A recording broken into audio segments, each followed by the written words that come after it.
Sodanandana Vrajajana Ranjana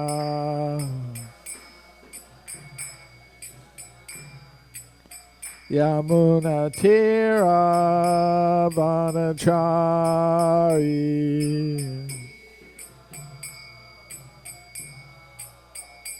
Jaya Radha Madhava Kunja Vihari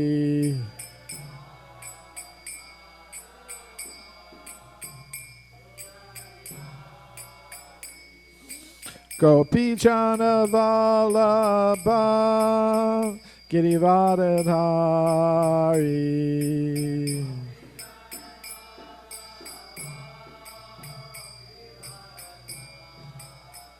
Sodanandana Vrajajana Ranjana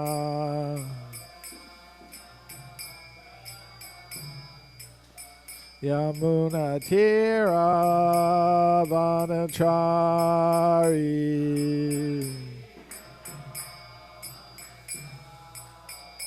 Jaya Radha Madhava Kunja Vihari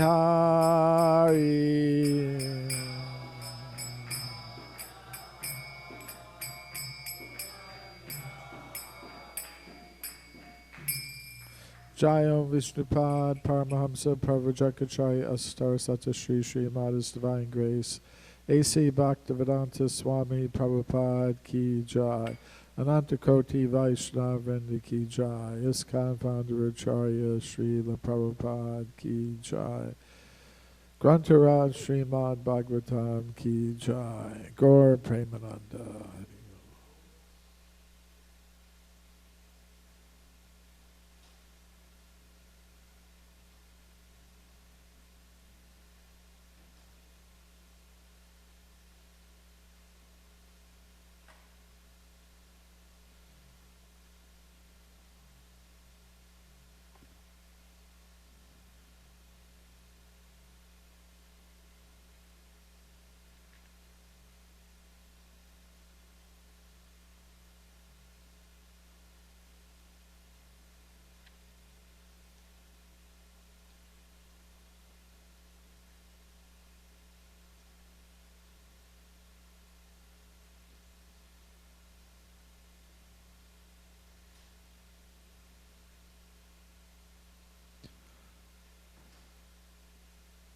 Om Namo Bhagavate Vasudevaya.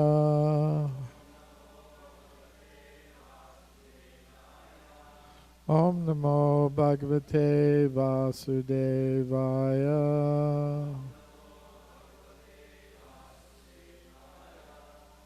Om Namo Bhagavate Vasudevaya.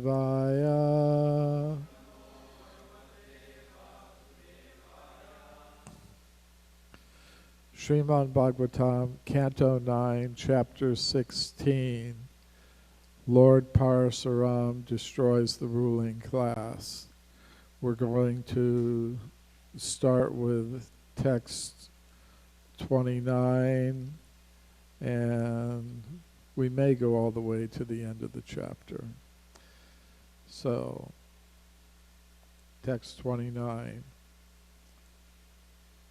Vishamritasya Chaivasan Putra Eka Satam Nripa Madhyamas Tu Madhuchanda Madhuchandasa Eva Te Vishamitrasya Chaivasan Putra Eka Shatam Nripa Madhyamastu Madhuchanda Madhuchandasa Eva Te Vishamitrasya Chaivasan Putra eka shatam nripa madhyamastu maduchchanda maduchchandasa eva te vishami trasya chaivasan Putra eka shatam nripa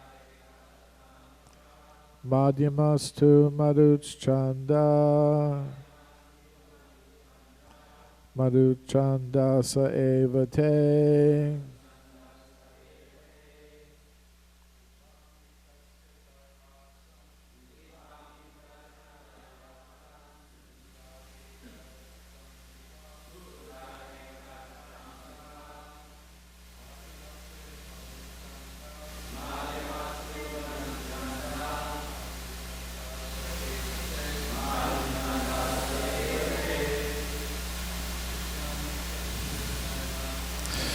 Shmamatrasya Yunamsa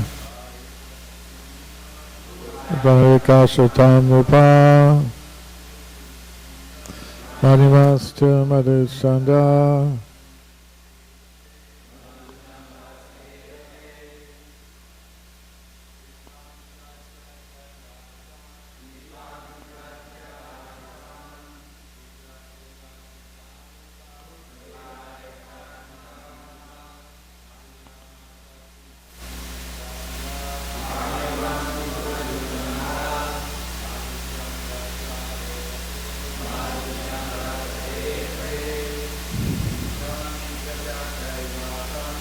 Vishamitrasya Chaivasan Ekam Sangha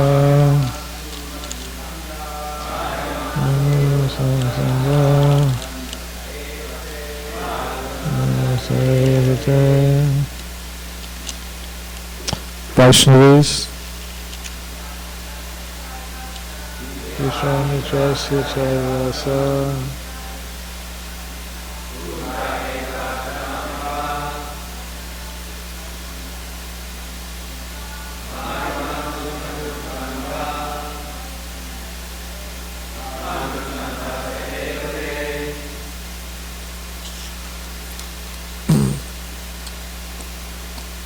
Vishamitrasya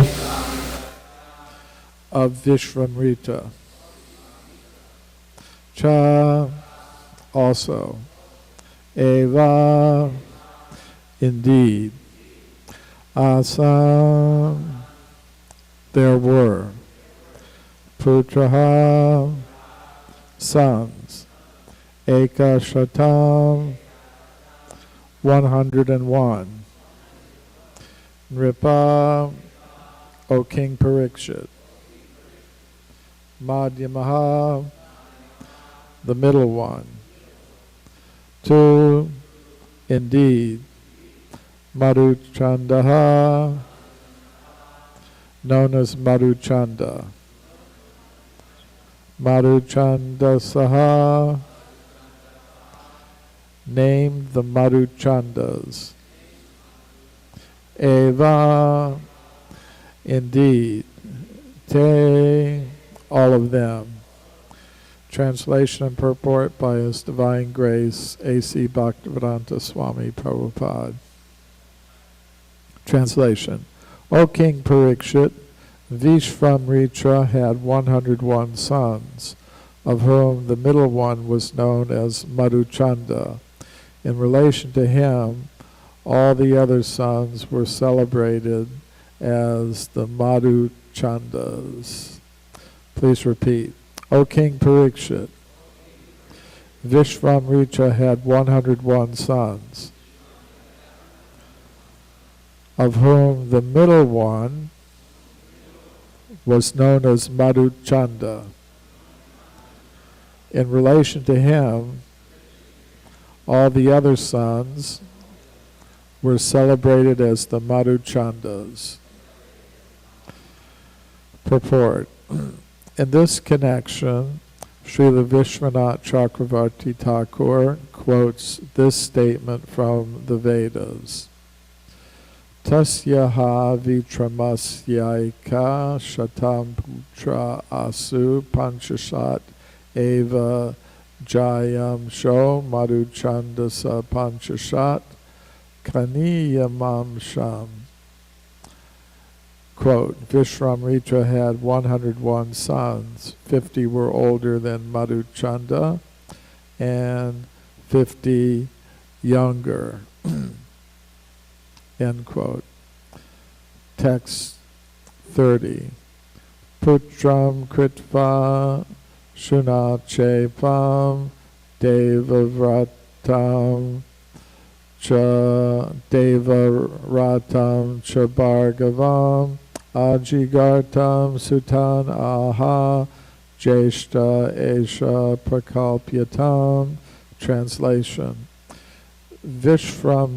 Vishvamritra accepted the son of Ajigarta, known as Shunachepa, who was born in the Bhrigu dynasty, and was also known as Devarata, as one of his own sons. Vishvamritra ordered his other sons to accept Shunachepa as their eldest brother. Text 31. Yavai Harishchandra Make Vikrita Purusha Pashahu Stutva Devan Prajeshadin Mumuche Pashabandhanat. Translation. Shunashepa's father sold Sunashepa to be sacrificed as a man animal in the yajna of King Harishchandra. When Shunashepa was brought into the sacrificial arena, he prayed to the demigods for release and was released by their mercy. Purport. Here is a description of Shunashepa. When Harishchandra was to sacrifice his son Rohita, Rohita arranged to save his own life by purchasing Shunashepa from Shunashepa's father to be sacrificed in the yajna. Shunashepa was sold to Maharaj Harishchandra because he was the middle son between the oldest and the youngest. It appears that the sacrifice of a man as an animal in yajna has been practiced for a very long time. Om Jnana Timirandasya Gyananjana Shalakaya Chakshurun Militam Yena Tasmai Shri Gurave Namaha. Shri Krishna Chaitanya Prabhu Nityananda Shri Advaita Gadadhar Shri Vasadi Gaur Bhaktivinoda. Hare Krishna, Krishna Krishna, Hare Hare, Hare Rama, Rama Rama, Hare Hare.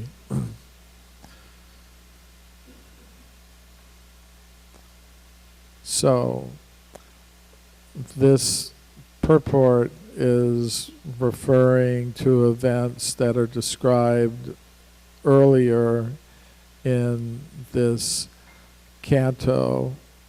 We learned earlier in the 9th canto that Maharaj Harishchandra needed a son. He didn't have, although he had wives, he didn't have a son. So Narada Muni advised him to worship the demigod Varuna in order to get the son he desired. So he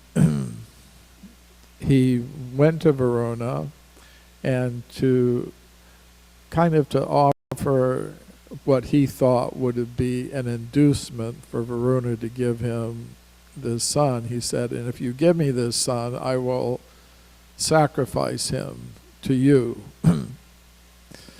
So Varuna gave him the benediction of a son. One of his wives became pregnant.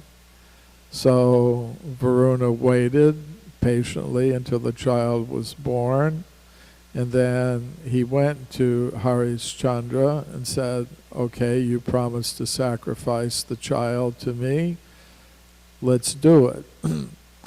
And Harishchandra at that point said, well, now that he had the son, the child, he was not very willing to give it up. So he proposed, on the basis of some Vedic understanding, that an offering can't be made until the animal, in this case the child, was at least 10 days old. So Varuna waited for 10 days to pass, and then he came again to Harishchandra and said, okay, now it's 10 days old, we can do it, the sacrifice.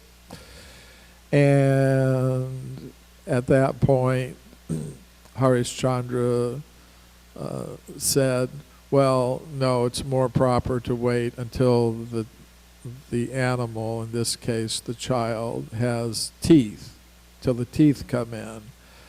So Varuna waited patiently until the teeth had come in to the child, and then he said, okay, now the teeth are there, we can perform the sacrifice now. And then Harishchandra said, no, it's more proper that we wait until the teeth fall out.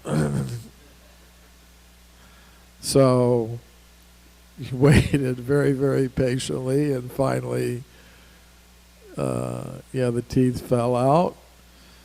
And he said, now we can perform the sacrifice. And Harishchandra said, no, it's more proper. Probably he was citing some Vedic mantras or something. That no, we have to wait until the teeth grow back in. So Varuna waited very patiently until the teeth had grown back in, the second set of teeth. And he said, now can we perform the sacrifice? And Harishchandra said, well, it's more proper to wait until the child has grown and he's attained his varna, in this case a Kshatriya, and he's able to perform the function of a Kshatriya. So the child's name was Rohita. And he was thinking, how is this going to end? It's not going to be able to go on forever like this. Probably eventually they're going to sacrifice me. So he ran away out into the forest. And in the forest he met this sage, Ajigartha, who had 3 sons. And Ajigartha was actually quite poor, so he was able to convince him. He wanted to purchase one of the sons for 100 cows. Now, some of these details are given in the Srimad Bhagavatam. Other details are given in other shastras like the Aitareya Brahmana and the Linga Purana and others. But the Ajigartha agreed to take the 100 cows for one of his sons, but he was very attached to the eldest son, and the mother was attached to the youngest son, so they decided to give the middle son, Suna Chepa, as in exchange for the 100 cows. So Rohita went back with this Suna Chepa, and to be offered in his place. Harishchandra agreed to that, and Varuna also agreed to that.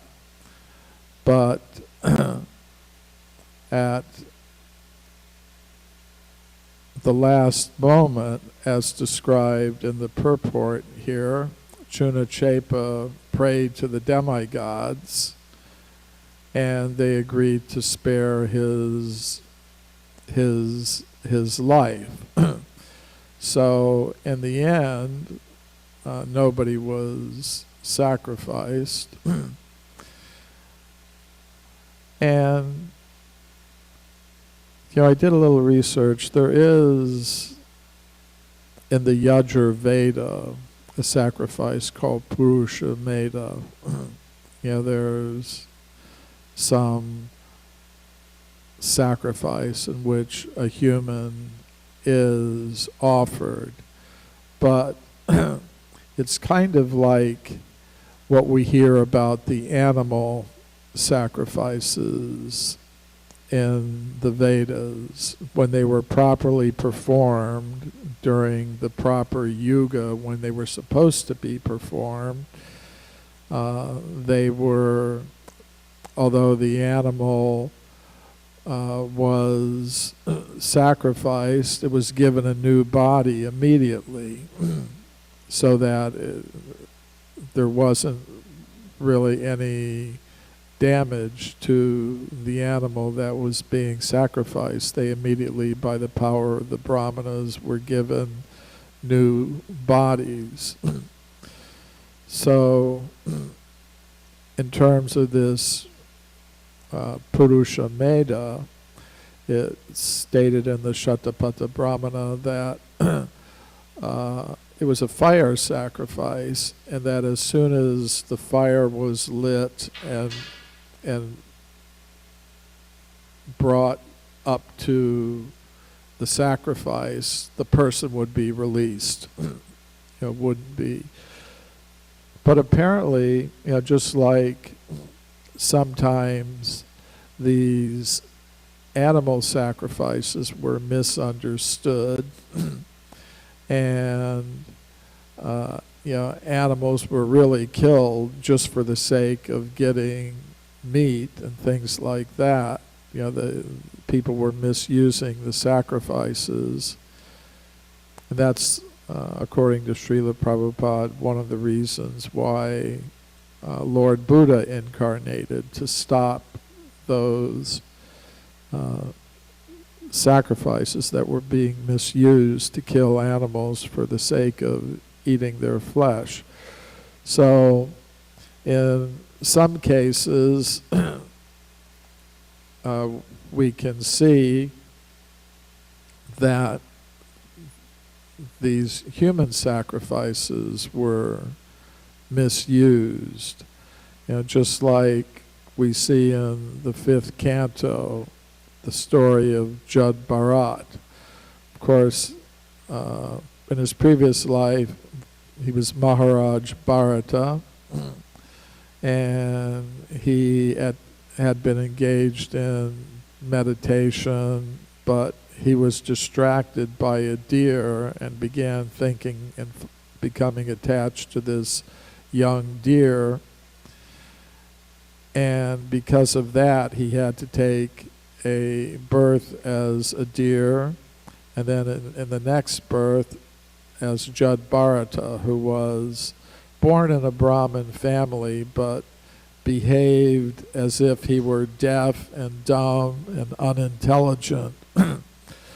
So, and his brothers, they would just use him for the most menial kinds of work. They would put him out in the field. So on one occasion, we learn in the 5th canto of the Srimad Bhagavatam, there were some dacoits. This one leader of the dacoits, he wanted a son, so he was going to sacrifice a man animal, an unintelligent human being, to the goddess Kali. Now in his purport, Srila Prabhupada explains that was just a concoction by this dacoit, and others also do it. They offer what they call a man animal to goddess Kali in order to get some benediction, or in some cases to eat the flesh. They're called Purusha Ada, cannibals, eaters of men. But Srila Prabhupada said that is a concoction, and it's something only those who are in the modes of ignorance would do, like these dacoits. So, they prepared Jad Bharat to offer to goddess Durga. Of course, Durga is an energy of Krishna. Ultimately, she's a servant of Krishna. So she understood that this Jad Bharat was a devotee, so she wasn't going to allow him to be sacrificed, and actually she burst out of the deity form to which the dacoits were going to offer Jad Bharat, and she killed the dacoits. So further along in the fifth canto, there's a chapter about the description of the hellish planets.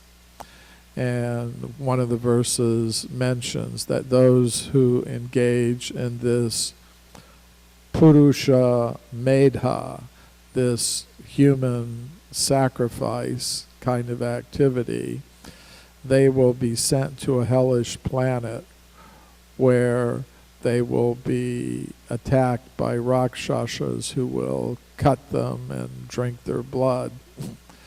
So it's not something, although it's mentioned here, it's not something that's really approved in the Vedic culture. So we also see, there was something like this in the Bible.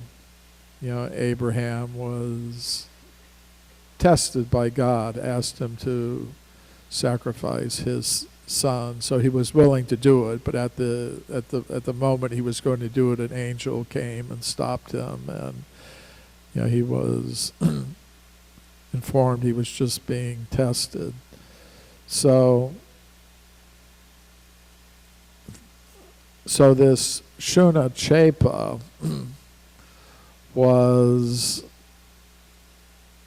offered, or was going to be offered, be substituted for Rohita, the son of Harishchandra Maharaj, in this sacrifice. And it's interesting, the term Suna, the name Shuna Chepa was applied by Hiranyakashipu to his son, Prahlad. Shuna means dog, or of a dog, and Shepa means tail. So Hiranyakashipu was thinking about his son Prahlad. I'm trying to give him a good education, train him to be a proper Rakshasa or Asura, demon like me. But no matter what I do, he always snaps back to this being a devotee of Vishnu. Because the idea is that the tail of a dog is curved, and you may try to straighten it, but as soon as you let it go, it curls up again. So he said, my son, Prahlad, he's like a Chuna Chepa, tail of a dog, because he keeps going back to Vishnu no matter what I try to do to straighten him out. So, in a sense, we should also be Shunachepas in that sense that no matter what anybody may try to do to persuade us otherwise, we retain our identity as devotees of Lord Krishna. We always snap back into position. It's kind of interesting, these the demons, the asuras, in one sense, they're good examples of what's called positive thinking. Out in the world in terms of motivational speakers, let's have a positive self-image. And in Bhagavad Gita, Lord Krishna describes that Ishvaroham aham bhogi siddhoham balavan sukhi. I am the controller. I am the enjoyer. I am perfect. I am powerful. I am happy. Very positive self-affirmations. But the devotees of the Lord are taking a different position. They are thinking, I am very fallen. If I'm able to do anything, it's only the mercy of my spiritual master, of Lord Krishna, of Lord Chaitanya, of the Vaishnavas. I'm full of faults. I'm so imperfect. I'm so incapable. I can only be an instrument of the Supreme Personality of Godhead. Only if I get the mercy of Lord Krishna, the mercy of the previous acharyas, the mercy of the Vaishnavas, am I able to do anything. I'm not the controller. I'm not the enjoyer. I'm not perfect, powerful, and happy in the material sense. So, anyways, Hiranyakashipu was trying to educate his son in those principles of asuric life, but he kept, like the Shunachepa, the dog's tail, curving back to his identity as servant of Krishna. Jivara Swarupahoy Krishnera Nitya Das. We are, by our constitutional position, eternal servants of Krishna. So, I thought we'd finish this chapter. Text 33.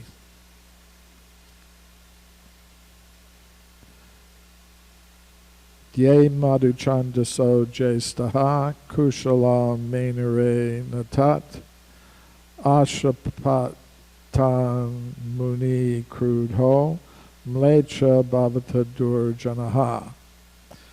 Translation: when requested by their father to accept Sunachepa as the eldest son, the elder 50 of the Madhuchandas, the sons of Vishvamritra, did not agree. Therefore Vishvamritra, being angry, cursed them. May all of you bad sons become lechas, he said, being opposed to the principles of Vedic culture. Purport. In the Vedic literature, there are names like Mlecha and Yavana. The Mlechas are understood to be those who do not follow the Vedic principles. In former days, the Mlechas were fewer, and Vishvamrita Muni cursed his sons to become Mlechas. But in the present age, Kali Yuga, there is no need of cursing, for people are automatically Mlechas. This is only the beginning of Kali Yuga, but at the end of Kali Yuga, the entire population will consist of mlechas, because no one will follow the Vedic principles. At that time, the incarnation of Kalki will appear. Mlecha nivaha nidane kalayasi karabalam. He will kill all the mlechas indiscriminately with his sword. So that will happen at the end of Kali Yuga. In this part of Kali Yuga, Lord Chaitanya has appeared, and he has appeared to kill the mlecha mentality of people by the weapon of the holy name, the Sankirtan Yajna. Krishna Varnam Tvisa Krishnam Sango Pangastra Parshada Yagyai Sankirtana Prayar Yajante Hu Sumeda Saha. Lord Chaitanya appears in this age along with his associates to spread the Sankirtan Yajna, and intelligent people in this age will take advantage of that and worship the Lord by the congregational chanting of the holy name. And in doing so, they become freed from their mlecha mentality. They kill the mlecha tendencies within their hearts and awaken their dormant Krishna consciousness. So text 34. When the elder Madhuchandas were cursed, the younger 50, along with Madhuchanda himself, approached their father and agreed to his proposal. Dear father, they said, we shall abide by whatever arrangements you like. Text 35. Thus the younger Madhuchandas accepted Sunachepa as their eldest brother and told him, we shall follow your orders. Vishvamrita then said to his obedient sons, because you've accepted Sunachepa as your eldest brother, I am very satisfied. By accepting my order, you have made me a father worthy of a father of worthy sons, and therefore I bless all of you to become fathers of sons also. Purport. Of the 100 sons, half disobeyed Vishvamrita by not accepting Sunachepa as their eldest brother, but the other half accepted his order. Therefore the father blessed his obedient sons to become the fathers of sons. Otherwise, they too would have been cursed to be soulless mlechas. To become sunless mlechas. So we also see this in the example of Advaita Chandra, who had 6 sons, 3 of which were Vaishnavas, and 3 of which became deviated into Mayavadi and Karmakanda activities, and they were rejected by him. So in discussing that example, Srila Prabhupada has said we should become like the good sons of Advaita or the good sons of Vishvamrita and obey the orders that are coming down through disciplic succession. Text 36. Vishvamrita said, O Kushikas, descendants of Kaushika, this Devarata is my son and is one of you. Please obey his orders. O King Parikshit, Vishvamrita had many other sons, such as Ashtaka, Harita, Jaya, and Kratuman. Text 37. Vishvamrita cursed some of his sons and blessed the others, and he also adopted a son. Thus, there were varieties in the Kaushika dynasty, but among all the sons, Devarata was considered the eldest.